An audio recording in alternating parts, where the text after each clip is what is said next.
चलिए, एक बार फिर से आप सभी का क्रेजी जी के ट्रिक के डेली करंट अफेयर की सीरीज में स्वागत है।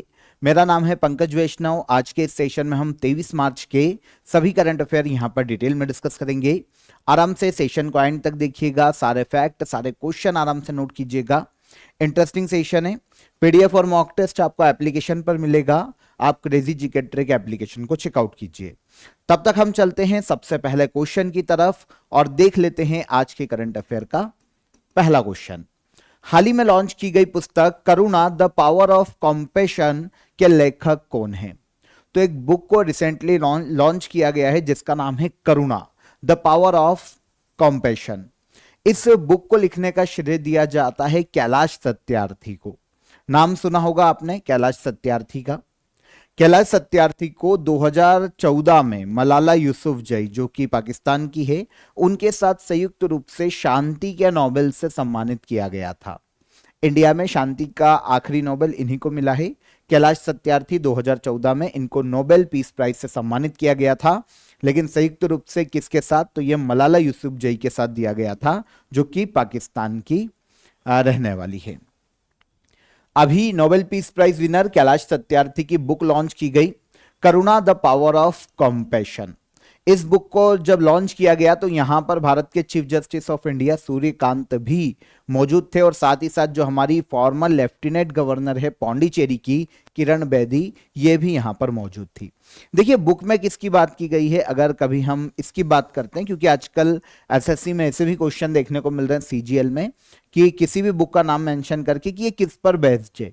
तो जब हम कैलाश सत्यार्थी की करुणा द पावर ऑफ कॉम्पैशन की बात करते हैं ना, तो ये कहीं ना कहीं करुणा और वेदना पर ही आधारित बुक है ना। जो ह्यूमैनिटी होती है, जो मतलब किसी दूसरे के दुखों को देखकर जो हमको फील आता है, जो हमको सैडनेस होती है, तो उसको समझना और फिर उनकी मदद करना, तो इस पर बेस्ड इस बुक को लिखा गया है कि ये कोई कमजोरी नहीं है बल्कि वर्ल्ड को बदलने की ताकत रखती है। अगर लोगों के अंदर करुणा आ जाए तो वर्ल्ड को बदलने का, चेंज करने का, उनमें चैलेंजेस को एक्सेप्ट करने की भूमिका हो सकती है और लोग दुनिया को बदल सकते हैं अगर वो करुणा के मार्ग पर चले। तो इस तरीके का ये कॉन्सेप्ट है। तो कैलाश सत्यार्थी की बुक है, इसे याद रखिएगा। और हाल ही में इस बुक को लॉन्च किया गया। कैलाश सत्यार्थी किस राज्य से आते हैं, यह भी एक क्वेश्चन पूछा जा सकता है। तो मध्य प्रदेश के विदिशा के रहने वाले हैं कैलाश सत्यार्थी। ओके। एक विजिट में इनकी एक स्पीच थी एक होटल में, तो वहां पर मैं भी गया था, तो इनके साथ मेरी भी फोटोग्राफ से कभी अगर टाइम मिलेगा तो आपको बताऊंगा। तो मध्य प्रदेश के विदिशा के रहने वाले हैं कैलाश सत्यार्थी। 1954 में इनका जन्म हुआ था मध्य प्रदेश के विदिशा में। ओके। बचपन बचाओ आंदोलन इन्होंने, अच्छा पीस प्राइज क्यों दिया गया इनको, ये क्वेश्चन आ सकता है। तो एक्चुअल में जो चाइल्ड लेबर होता है ना, उसको खत्म करने के लिए, चाइल्ड ट्रैफिकिंग को खत्म करने के लिए, बच्चों को इससे बचाने के लिए इन्होंने काफी काम किए। इनका जो आंदोलन था वो बचपन बचाओ आंदोलन के नाम से जाना जाता है। 1980 में इन्होंने बचपन बचाओ आंदोलन की शुरुआत की थी और काफी बच्चों को इन्होंने चाइल्ड लेबर से बाहर निकाला, ट्रैफिकिंग से बचाया। इसलिए इनको 2014 में दिया गया था Nobel peace prize. Kailash Satyarthi 900 career goal करने वाले दूसरे पुरुष फुटबॉलर कौन बने हैं? 900 करियर गोल फुटबॉल में करने वाले दूसरे पुरुष फुटबॉलर, मेल फुटबॉलर बने हैं लियोनेल मेसी। इन्होंने हाल ही में अपने करियर का 900वां करियर गोल किया है। अच्छा, इसके पहले अगर ये दूसरे मेल फुटबॉलर है तो इनके पहले कौन था? तो लियोनेल मेसी के पहले ये जो बोल सकते हैं उपलब्धि है ना, ये क्रिस्टियानो रोनाल्डो के पास थी। क्रिस्टियानो रोनाल्डो की अगर हम बात करते हैं तो ये पुर्तगाल के फुटबॉलर हैं और अब अर्जेंटीना के फुटबॉलर लियोनेल मेसी दूसरे ऐसे मेल फुटबॉलर बने हैं जिन्होंने अपने करियर में 900 गोल कंप्लीट किए। यहां पर एक इंटरेस्टिंग सा एक और अगर फैक्ट देखें ना, तो देखिए रोनाल्डो ने सबसे ज्यादा अपने करियर के 900 गोल जब किए थे ना, तो उन्होंने सबसे ज्यादा फुटबॉल मैच भी खेले। जबकि जब लियोनेल मेसी की हम बात करते हैं तो इन्होंने फुटबॉल मैचेस कम खेले हैं, कम मैचेस में ही इन्होंने अपने करियर के 900 गोल को पूरा किया है। रिसेंटली एक मैच हुआ था फुटबॉल का कॉनकाकैफ चैंपियन कप, ये नॉर्थ अमेरिका में एक फुटबॉल चैंपियनशिप है जिसमें क्लब पार्टिसिपेट करते हैं। तो उसमें एक milestone inter Miami versus Nashville SC, ये दो टीमों के नाम हैं। तो इन दोनों टीमों ने पार्टिसिपेट किया है और इनके बीच में जो मैच था इसमें लियोनेल मेसी ने अपनी इस उपलब्धि को हासिल किया है। 900 गोल इन्होंने किए हैं। लियोनेल मेसी का ये 1142वां मैच था, जबकि हम क्रिस्टियानो रोनाल्डो की बात करते हैं तो उनका 900 गोल का जो रिकॉर्ड बना था वो 1236 मैचों में बना था। तो लियोनेल मेसी ने इसको पहले पूरा कर लिया है। मैच इन्होंने कम खेले, हालांकि दूसरे मेल फुटबॉलर बने लियोनेल मेसी जिन्होंने 900 गोल कंप्लीट किए, मेल फुटबॉलर दूसरे। तो कॉनकाकैफ चैंपियंस कप की बात करते हैं। नॉर्थ अमेरिका का फुटबॉल टूर्नामेंट है जिसमें यूएसए, मैक्सिको, कनाडा, यहाँ के जो फुटबॉल क्लब हैं वो पार्टिसिपेट करते हैं। पूरे रीजन में नॉर्थ अमेरिका का सबसे बड़ा ये फुटबॉल चैंपियनशिप मानी जाती है जो कि क्लब्स के बीच में होती है। लियोनेल मेसी कहां से? तो ये अर्जेंटीना के फुटबॉलर हैं, अलग अलग क्लब्स के लिए भी खेलते हैं। इनको फीफा वर्ल्ड कप विनर 2022 में इनकी टीम ने जीता था, अर्जेंटीना ने, उसके मेंबर थे लियोनेल मेसी 2022 में। बैलन डोर अवार्ड 8 टाइम सबसे ज्यादा लियोनेल मेसी ने जीता है। Olympic gold medal Lionel Messi को 2008 में दिया गया था बीजिंग ओलंपिक में। तो ये बेसिक फैक्ट है जो कि पूछे जाते हैं, स्पेशली बैलन डोर अवार्ड से काफी क्वेश्चन आते हैं, तो याद रखिएगा। फाइनेंशियल ईयर 2024-25 में भारत का सबसे बड़ा टेक्सटाइल एक्सपोर्टर राज्य कौन सा बना है? फाइनेंशियल ईयर 2024-25 में भारत का सबसे बड़ा टेक्सटाइल एक्सपोर्टर राज्य की बात करें तो यह बना है तमिलनाडु राज्य। 2024-25 के फाइनेंशियल ईयर में सबसे ज्यादा कपड़े का एक्सपोर्ट किया है तमिलनाडु राज्य ने। ऑलमोस्ट अगर ये एक्सपोर्ट देखें तो ये 8 बिलियन अमेरिकी डॉलर का एक्सपोर्ट है ऑलमोस्ट। इंडिया के सभी राज्यों ने मिलकर 2024-25 में जितना भी टेक्सटाइल का एक्सपोर्ट किया है ना, उसमें ऑलमोस्ट 21.8% योगदान तमिलनाडु का है। सबसे ज्यादा एक्सपोर्ट किया है टेक्सटाइल का। 4 वर्षों में राज्य ने एक्सपोर्ट में 29% की बढ़त भी की है, क्योंकि अगर हम 2020-21 का तमिलनाडु का एक्सपोर्ट देखते हैं तो ये ऑलमोस्ट 6.1 मिलियन अमेरिकी डॉलर का था, जो कि 6,000 मिलियन या फिर 6 मिलियन ही हम बोल लें, 6,193 मिलियन। तो ऑलमोस्ट अगर हम देखें तो 6 बिलियन के आसपास ये हो जाएगा। तो इतना एक्सपोर्ट तमिलनाडु करता था 2020-21 में, और अब अगर हम देखें तो ये 29% तक का उछाल है एक्सपोर्ट में। 29% तक का एक्सपोर्ट में उछाल देखने को मिला है। तो लगातार तमिलनाडु बढ़ाता जा रहा है अपने टेक्सटाइल एक्सपोर्ट को। तो सेकंड नंबर पर गुजरात आता है तमिलनाडु के बाद एक्सपोर्ट के मामले में, और थर्ड पर आता है महाराष्ट्र तीसरे नंबर पर।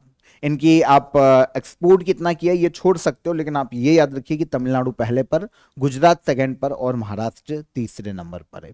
यहीं पर तमिलनाडु राज्य ने से कॉटन, सिल्क, हैंडलूम और जो रेडीमेड गारमेंट्स होते हैं इनका सबसे ज्यादा एक्सपोर्ट किया जाता है। और डायरेक्ट इनडायरेक्टली पूरे राज्य में जो टेक्सटाइल इंडस्ट्री है वो ऑलमोस्ट 45 लाख से ज्यादा लोगों को डायरेक्ट और इनडायरेक्ट जॉब्स देती है। तो बहुत बड़ा नंबर होता है ये। तो टेक्सटाइल एक्सपोर्ट के मामले में 2024-25 के फाइनेंशियल ईयर में पहले स्थान पर कौन सा राज्य रहा? क्वेश्चन हमारा ये है। तो पहले स्थान पर रहा तमिलनाडु राज्य। भारत सरकार ने हाल ही में रिलीफ स्कीम किस उद्देश्य से शुरू की है? तो इंडियन गवर्नमेंट की एक स्कीम है रिलीफ स्कीम, ठीक है। जैसे ये लास्ट ईयर लाई गई थी और अब एक बार फिर से इसको एक्टिवेट किया गया है। तो रिलीफ स्कीम की बात करते हैं तो ये जो निर्यातक है भारत के, एक्सपोर्टर है, मिडिल ईस्ट में जो कॉन्फ्लिक्ट चल रहा है, जो युद्ध चल रहा है, उन युद्ध की कंडीशन में ऐसे जो बिजनेस हैं, बिजनेसमैन हैं, एक्सपोर्टर हैं, जो कि मिडिल ईस्ट में अपना माल सप्लाई करते हैं, एक्सपोर्ट करते हैं, उनको जो नुकसान हो रहा है इस कॉन्फ्लिक्ट का, उसमें उनके जो नुकसान है उसको कम करना या पूरी तरीके से उनके नुकसान की भरपाई करना, इसी उद्देश्य से लाया गया है रिलीफ स्कीम को इंडियन गवर्नमेंट के द्वारा। तो निर्यातकों को मध्य पूर्व संकट से बचाने के लिए लाया गया है रिलीफ स्कीम। इंडियन गवर्नमेंट ने इसे लॉन्च किया था ठीक है। वेस्ट एशिया मैरीटाइम डिस्प्यूट के कारण जो लॉजिस्टिक कॉस्ट बढ़ती है, इंश्योरेंस प्रीमियम बढ़ता है, जो जियोपॉलिटिकल रिस्क बढ़ता है एक्सपोर्टर के लिए, इन सभी रिस्क को कम करना रिलीफ स्कीम का मुख्य उद्देश्य। नाम ही इसका क्या है, रिलीफ। भारत में इंप्लीमेंटेशन एजेंसी की बात करें जो कि इंप्लीमेंट कर रही है, तो export credit guarantee corporation of India इस स्कीम को इंप्लीमेंट कर रही है और इसका बजट रखा गया था 497 करोड़ रुपए। देखिए होता क्या है इस स्कीम के तहत, ऐसे जितने भी इंडियन है, जो भी बिजनेसमैन है जो कि एक्सपोर्ट करते हैं मिडिल ईस्ट में अपने किसी भी प्रोडक्ट को, अगर उनका प्रोडक्ट देरी से पहुंचता है या किसी प्रकार से लॉजिस्टिक कॉस्ट बढ़ती है तो उनकी कॉस्ट की आधी भरपाई जो है वो गवर्नमेंट के द्वारा की जाएगी इस स्कीम के तहत। फॉर एग्जाम्पल 10 लाख की अगर कॉस्ट बढ़ गई तो 5 लाख की कॉस्ट बियर करेगी गवर्नमेंट। इन केस अगर उनका माल या जो शिप है जिससे भी वो भेज रहे हैं वो डिस्ट्रॉय हो जाता है, माल खराब हो जाता है पूरी तरीके से, कुछ ऐसी चीजें जो खराब होने जैसी है, एक्सपायरी डेट होती है जिनकी खाने की प्रोडक्ट हो सकता है, तो अगर इससे प्रोडक्ट खराब हो जाते हैं क्योंकि सप्लाई नहीं किए जा सके, क्योंकि मिडिल ईस्ट में वाहन तो जा ही नहीं पा रहे, ना शिप जा पा रहे, ना एयरक्राफ्ट या एरोप्लेन जा पा रहे हैं, तो इस केस में माल नहीं जा पाए या फिर गया शिप और वहां पर किसी हमले में डिस्ट्रॉय हो गया तो नुकसान हो गया एक्सपोर्टर्स का, तो ऐसे केस में पूरी जो भरपाई है गवर्नमेंट के द्वारा की जाएगी रिलीफ स्कीम के तहत। तो एक्सपोर्टर के जो हित है ना उनकी रक्षा करना, एक्सपोर्टर्स को कोई नुकसान ना हो या उनका नुकसान कम से कम किया जा सके और भारत में जो बिजनेस और ट्रेड है वो आराम से चल सके, इसीलिए लाई गई है रिलीफ स्कीम। तो एक बहुत ही इंपॉर्टेंट स्कीम है, इसे आप याद रखिएगा। तो एक्सपोर्ट प्रमोशन मिशन के तहत इसे अप्रूव किया गया है और इस मिशन का उद्देश्य भी यही है कि एक्सपोर्टर के हितों के लिए काम किया जा सके। ओके, 2025 में ये नवंबर में अनाउंस की जा चुकी थी, अब एक बार फिर से इस स्कीम को एक्टिवेट किया गया है। उद्देश्य भारत के एक्सपोर्ट को बढ़ावा देना, उनको किसी प्रकार का ग्लोबल रिस्क ना रहे, फाइनेंशियल सपोर्ट उनको मिल सके और पॉलिसी सपोर्ट उनको दिया जा सके, तो यह रिलीफ स्कीम का मुख्य उद्देश्य है। और लागू करवाने वाली एजेंसी का नाम क्या है, export credit guarantee corporation of India. यह भारत सरकार की एक एजेंसी या कंपनी है जो कि एक्सपोर्टर को विदेशी खरीदारों से भुगतान न मिलने का जो जोखिम होता है, जो रिस्क होता है, उसको कम करती है, इंश्योरेंस प्रोवाइड करती, गारंटी देती है कि उनको हम प्रोटेक्ट करेंगे, आप केवल एक्सपोर्ट करो। यह संस्था 1957 में स्थापित हुई थी, मुंबई में इसका हेडक्वार्टर देखने को मिलता है। Easy, okay. Offer of the day बता देता हूं आप सभी को, आप सभी के लिए जनरल साइंस का कोर्स यहां पर अवेलेबल है।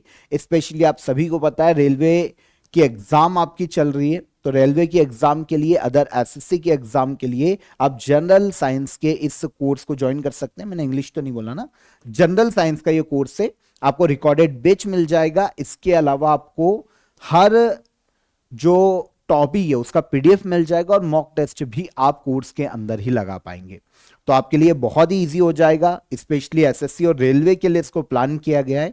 45 डेज का ये आपका कोर्स है, लेकिन यहां पर आपको रिकॉर्डेड बैच मिल जाएगा, तो आप इसे ज्वाइन कीजिए और लास्ट टाइम रिवीजन के लिए आप इसे देख के जाइएगा, क्योंकि यहां से आपको काफी सारे क्वेश्चन एग्जाम में देखने को मिलने वाले।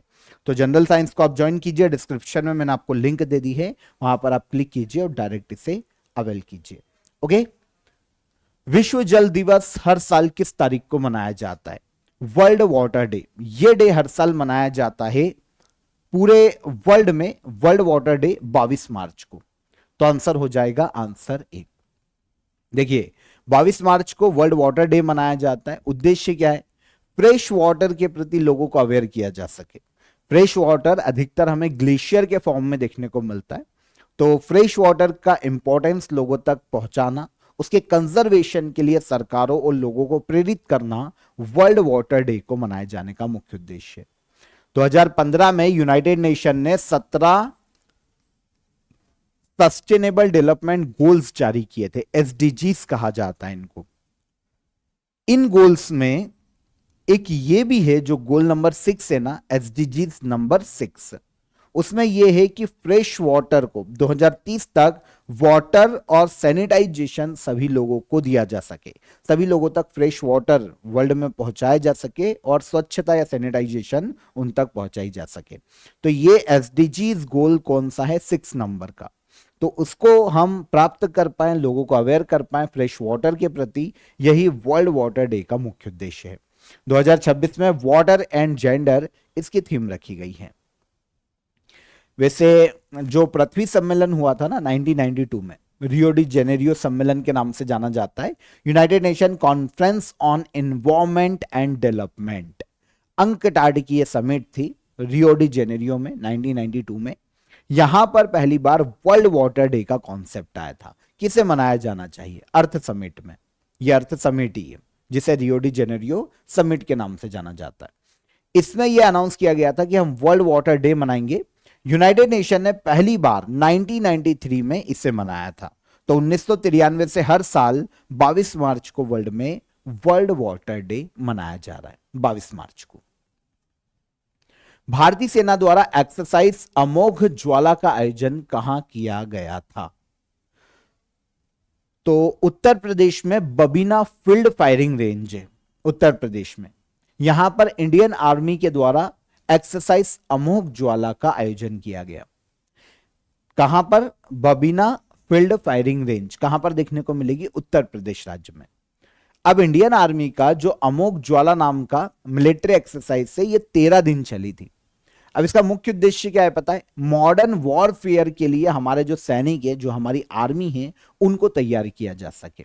अब जब हम यहां पर बात करते हैं मॉडर्न वॉरफेयर की या मल्टी डोमेन ऑपरेशन की, तो इसमें क्या होता है? केवल लैंड पर या जमीन स्तर पर ही युद्ध नहीं लड़ा जाएगा। युद्ध लैंड पर, पानी में, हवा में, स्पेस में, टेक्नोलॉजी के माध्यम से, है ना, सभी माध्यम से युद्ध लड़ा जाएगा। इसे कहा जाता है multi domain operations.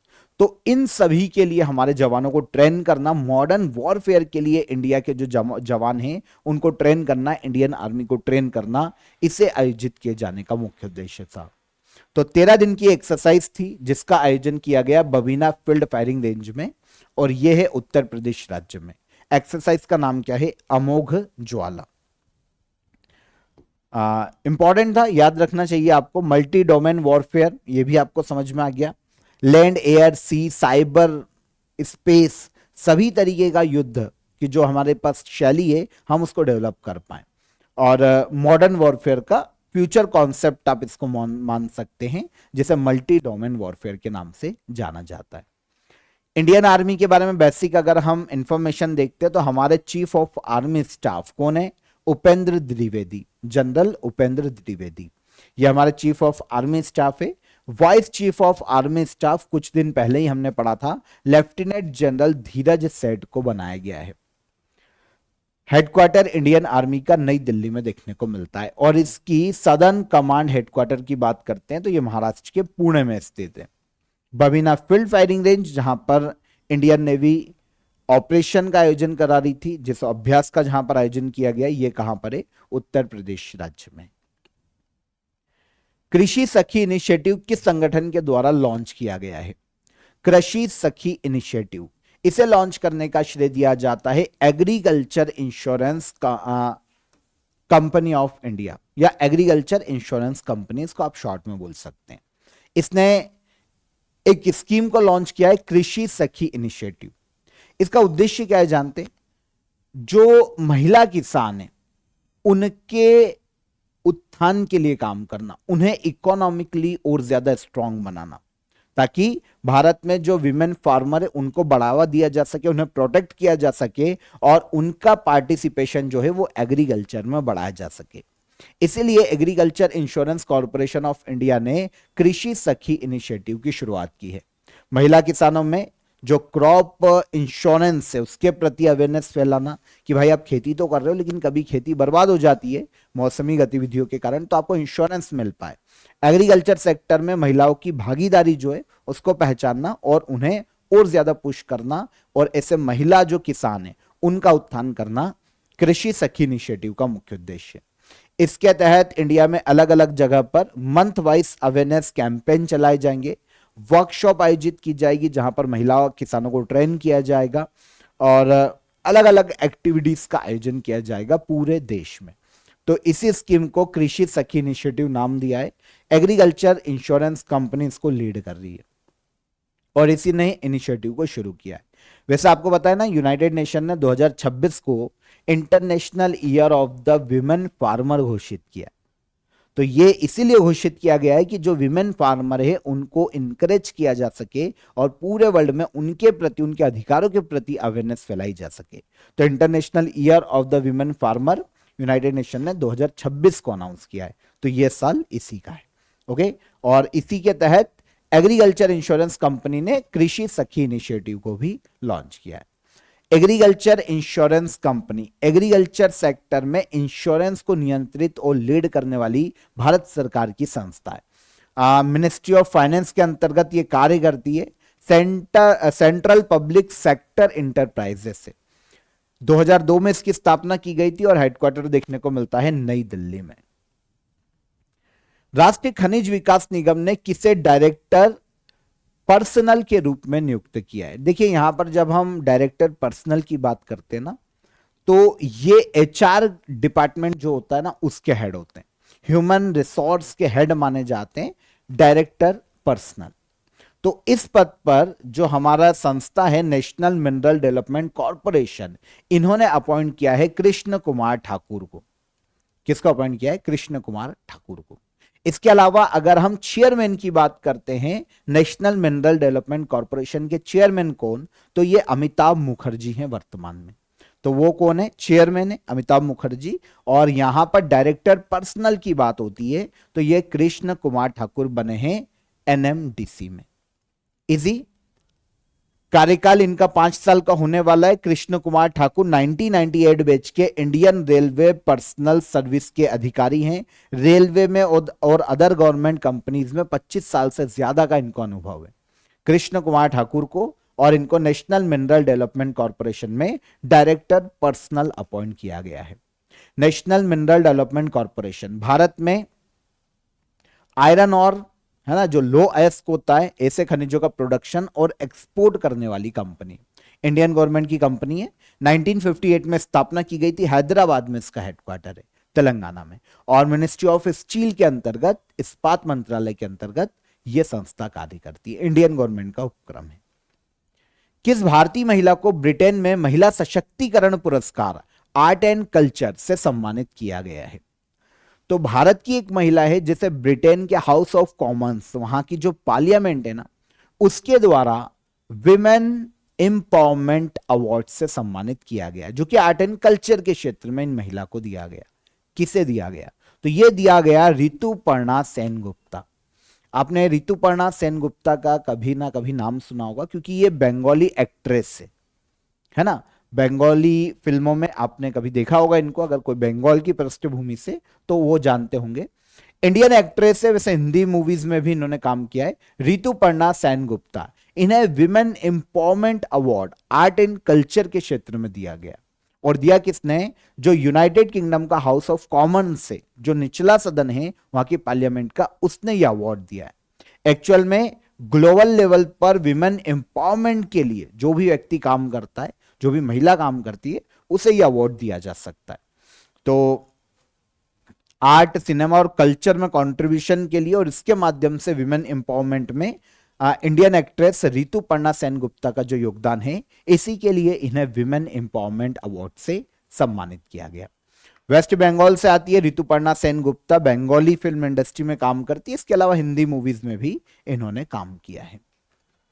Last question, किस भारतीय पर्वतारोही ने 7 ज्वालामुखी शिखर को सबसे कम समय में चढ़कर वर्ल्ड रिकॉर्ड बनाया है? ये सम्मेलन नहीं है ना, ये शिखर है, ज्वालामुखी शिखर, या जो 7 कॉन्टिनेंट है पूरे वर्ल्ड में, ठीक है। और 7 कॉन्टिनेंट की जो 7 सबसे ऊंची वॉल्केनो बोल सकते हैं पहाड़ियां है ना, वॉल्केनो जो पहाड़ियां हैं, वॉल्केनो समिट है, उनको सबसे कम समय में चढ़ने का जो रिकॉर्ड है वो अपने नाम किया है भूपति राजू अनमिश वर्मा। नाम बड़ा है वैसे ये, भूपति राजू अनमिश वर्मा।